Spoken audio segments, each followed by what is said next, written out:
Welcome to Round No.1. This is your weekend update for the world of the WWE. Now, let's get into it. AAA's Night of the Greats took place last night at Arena Monterrey in Monterrey, Mexico.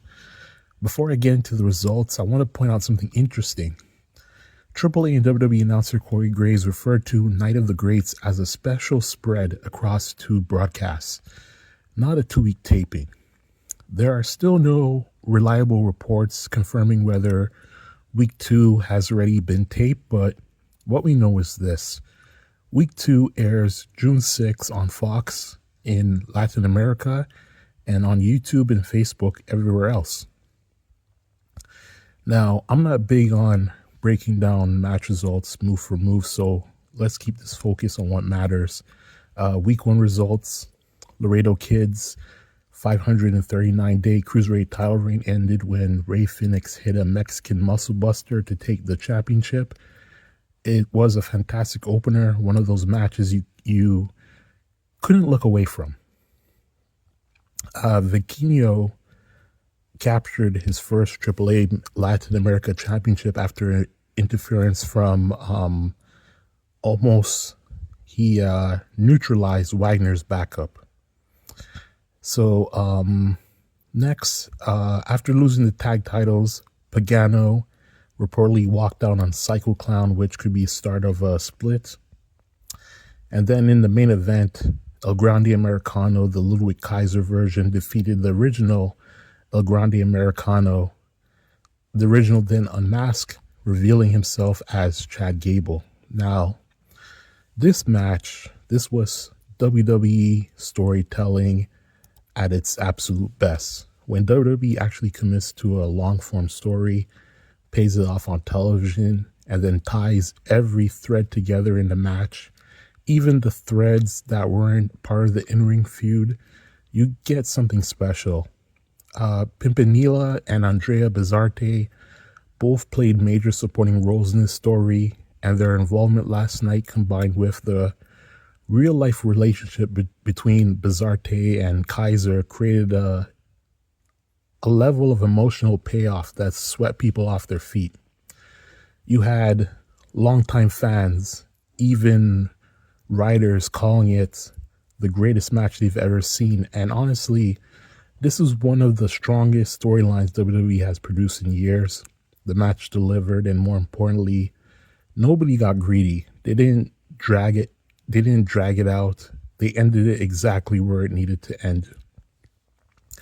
If you watch my predictions episode, you know that I picked Kaiser to lose the mask because an unmasked Kaiser would be sympathetic and finally free. To me, it felt like a bigger long-term play.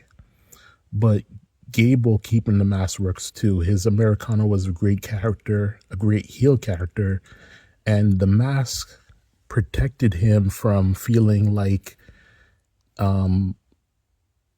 he just ate a career-altering loss. So Gable vowed that he'll be back in AAA, although he doesn't know how, and that's the real question now. What do you do with Chad Gable on Monday Night Raw after this?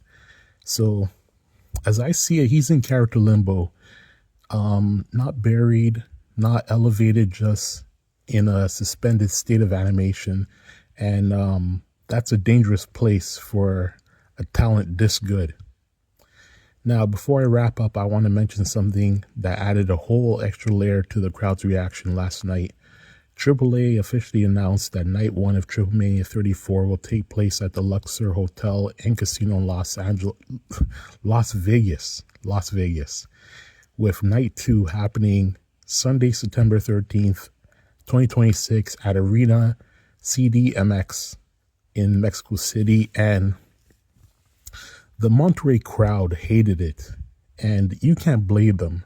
You can't blame them because they packed that arena in Monterrey because they wanted to see the anti-Mexican version of El Grande Americano get whooped, demasked, and sent packing. They wanted their moment, their payoff, their national victory. So when AAA said, with this announcement, we're going back to America, the crowd let them hear it. But then later in the broadcast, WWE announced a major Mexican tour, not just live events, but the first Raw and SmackDown tapings in Mexico City in 15 years. And the same crowd that booed AAA's Vegas announcement absolutely erupted. That tells you everything about where the emotional investment is right now. Mexico wants big shows. Mexico wants representation. Mexico wants moments that they feel like they belong to them. And last night, they certainly got one. Now, let's move on to the Clash in Italy results summary. Cody Rhodes versus Gunther for the undisputed WWE Championship. Cody retains after a second crossroads, but the finish comes with controversy. Gunther's foot was under the rope during the pin. Now, here's the deal. From the ref's angle, Gunther's shoulders are flat, and that's all he sees. This wasn't a mistake. This was WWE laying the groundwork for the rematch, and they needed that setup because another rope-related finish was coming later in the night. Literally the next match, which is Rhea Ripley versus Jade Cargill for the WWE Women's Championship. Rhea retains after a second riptide, but the match was drenched in interference from B-Fab, Michin, and Charlotte Flair. And the finish went like this. Rhea hit a riptide, B-Fab gets caught trying to save Jade. Chaos broke out, Jade hits Jaded, Charlotte puts Rhea's foot on the ropes, and Ripley closes it with another riptide. Now, the aftermath, backstage, Charlotte gets jumped by Jade, B-Fab, and Michin. Security broke it up. WWE is clearly moving towards Charlotte versus Jade, and honestly, that's the right decision for both women. Next up, Brock Lesnar versus Obafemi. Lesnar wins after 7 F5s. Oba kicks out of multiple finishers, survives a Kimura, but still takes the loss. And here's where WWE gets greedy. The El Grande Americana feud worked because it had structure. Brock versus Oba should have ended tonight with Oba standing tall. Instead, WWE went with the, Lesnar must get his win back trope that nobody asked for. In my opinion, Oba was ready for the world title seed, especially now that Roman is free. The timing's perfect, but WWE choose to stall him. And this is how potential top stars lose momentum for no reason. Next up was Sol Ruca versus Becky Lynch for the Women's Intercontinental Championship. And Sol Ruca shocked the world and won the title with the Soul Snatcher. This was the only championship change of the night. WWE clearly sees her as a long-term project, and this is their way of accelerating her rise. And in my predictions thread, I said that SummerSlam would have been the better stage, but WWE did the surprise PLE title switch, and after seeing it, I can't complain. Okay, so next we had the final match of the night, Roman Reigns versus Jacob Fatu. This was Tribal Combat Rules. World Heavyweight Championship was on the line. Roman retains, and after a brutal weapons-heavy war, Fatu nearly won the match with, don't get mad at me saying this, Fatu, the prettiest moonsault ever, but the spear ended it. And post-match, the Usos present Roman with the Ula Fala.